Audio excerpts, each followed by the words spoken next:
আসসালামু আলাইকুম। কি অবস্থা সবার? আশা করি সবাই ভালো আছেন। বাংলাদেশের বুকে সবচেয়ে অবহেলিত আমাদের লক্ষ্মীপুর জেলা।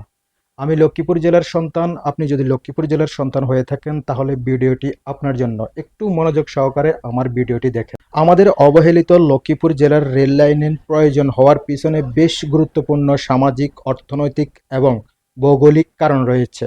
আজকে আমরা সেই বিষয়টা নিয়ে একটু আলোচনা করব। আমাদের প্রিয় লক্ষ্মীপুর একটি কৃষি নির্ভর এলাকা। ধান, সবজি, মাছ, দুধ ইত্যাদি বড় উৎপাদক। রেলপথ থাকলে এইসব পণ্য সহজে দেশের বিভিন্ন বাজারে পাঠানো যাবে। কৃষকদের আয় বাড়বে। শিল্প কারখানা স্থাপনের বিনিয়োগকারীরা উৎসাহিত হবে, কারণ রেলপথে পরিবহনের সুবিধা রয়েছে অনেক। লক্ষ্মীপুরে ঐতিহাসিক স্থান এবং প্রাকৃতিক সৌন্দর্য রয়েছে, যেমন কমলনগর, মেঘনা নদীর তীর, রামগতি ও সল্লঞ্চ। রেল সংযোগ থাকলে পর্যটকদের যাতায়াতের সহজ হবে, স্থানীয় অর্থনীতি চাঙ্গা হবে। আমাদের দেশের অন্য অনেক জেলার সঙ্গে রেল যোগাযোগ থাকলেও লক্ষ্মীপুর এখনও বঞ্চিত।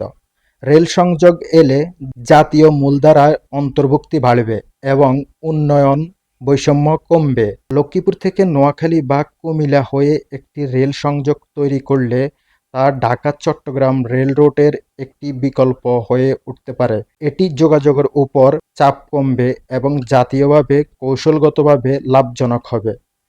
আমাদের লক্ষ্মীপুর জেলায় সামাজিক ও মানবিক সুবিধা বৃদ্ধি পাবে। শিক্ষার্থীরা কম খরচে শহরের বড় প্রতিষ্ঠানগুলোতে যাতায়াত করতে পারবে। রোগী ও সাধারণ মানুষের জন্য চিকিৎসা সেবায় ঢাকা যাতায়াতের সহজ হবে।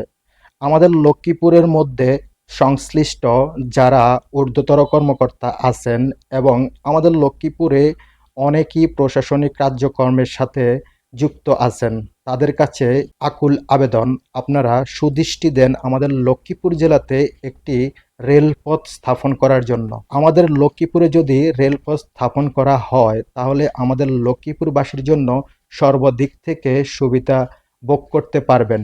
যেমন যাতায়াতের, রপ্তানিতে এবং পর্যটক এলাকা হিসেবে আমাদের লক্ষ্মীপুরে উন্নতি সাধন করতে পারে।